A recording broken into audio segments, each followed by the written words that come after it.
position of deciding who gets money. It's time to unleash economic growth. Like Elon explained that there's more agencies than there have been years of the United States. Correct. Yeah, 450 federal agencies and 2 new ones a year. Pause it for 1 second. I know this is not relevant, but Ryan, you've been working as a Washington bureau chief for years. Could you tell us the relevance of the traditionally, historically, of the proportion of agencies to years that a government has existed? Because this is, what is that quotient called? We have a podcast with a random billionaire weirdo who on Joe Rogan's show said, I wonder if we rub our bald heads together and chant recession, recession, recession, we will reverse every bad thing Biden did. The Andreessen rule. Andreessen rule. Yeah. I mean, what's this, just like topsy-turvy bar trivia? There's also more members of Congress than the amount of years that the United States has been in existence. So checkmate. I mean, I don't know what this AI is supposed to prove. Yeah. Yeah, I mean, right. I mean, it depends on what you consider to be and you know, there's no accounting for size. Fish and Wildlife Agency here, small business, this, like, yeah, just saying a big number like that is kind of absurd. Exactly. Yeah. If you put all those nickels together, it would reach to the moon. 50 federal agencies and 2 new ones a year.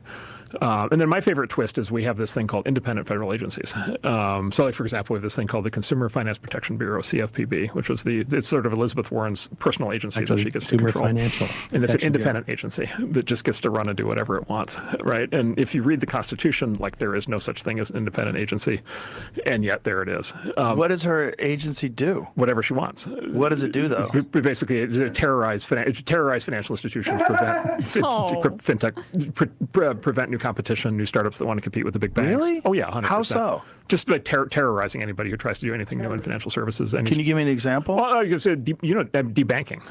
This is where a lot of the debanking comes from. Yeah, let's pause it. Just to highlight one hilarious absurdity there. His argument there is that Elizabeth Warren set up this agency to protect Wall Street from competition against other banks. Those are words that just came out of his mouth to another human being who he expected to believe that. Do you think, I mean, everything he's saying here is almost 180 degrees from the truth. Yep. Do you think he is consciously lying, or do you think he's just this stupid? He just knows, like, it's against my interests, so I'm just gonna say stuff. And I mean, because does he know that Joe Rogan's this stupid? Because if I'm Mark Andreessen and I'm on the biggest podcast in the country, I might be afraid to say something so untrue, because if the person across from me goes like, hey, wait a second, Elizabeth Warren, she's built her whole career on things like antitrust and attacking banks. You're saying that she's actually protecting banks?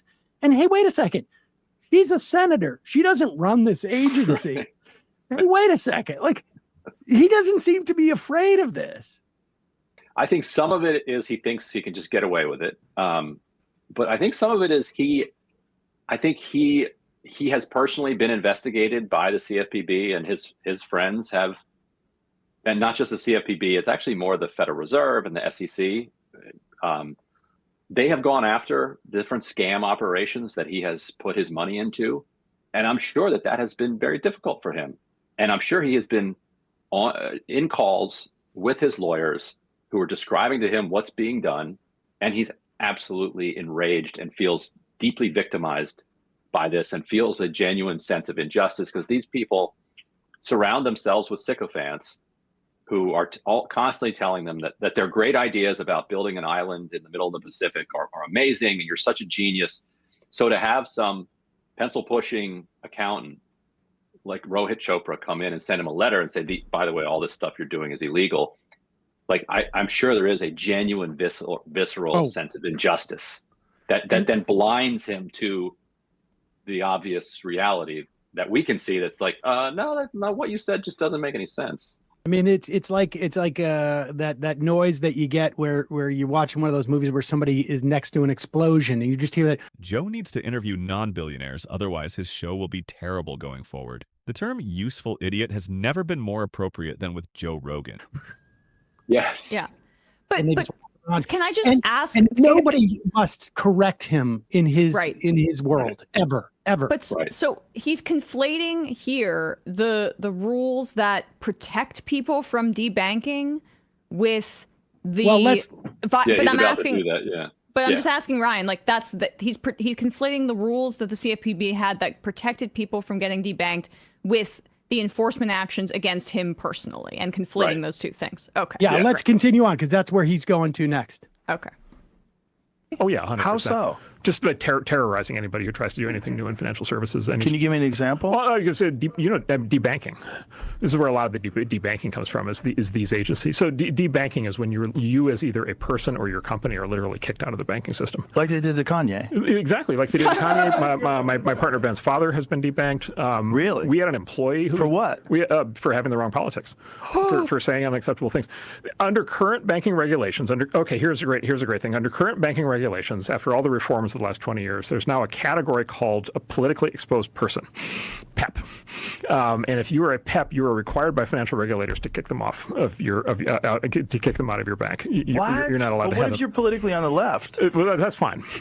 No. because Really? they're not politically exposed. So no one on the left gets debanked? I have not heard of a single instance of anybody on the left getting debanked. Can you tell me what the person that you know did, what they said that got them debanked? Oh, well, I mean, David Horowitz is a right wing, he's pro-Trump. I mean, he's said all kinds of things. He's been very All right, we don't need to anti-Islamic hear, I think, terrorism. any more of the story. So, okay. Let's do the PEP real quick Yeah. for people who are curious about that. So a politically exposed person, you can just Google this. And I think Joe Rogan just lets anybody on his show who can pay him. This guest was the final nail in the JRE casket. Sam excellently breaks it down. And by the way, the bald guy, not Joe, looks like a damn lizard. find it out.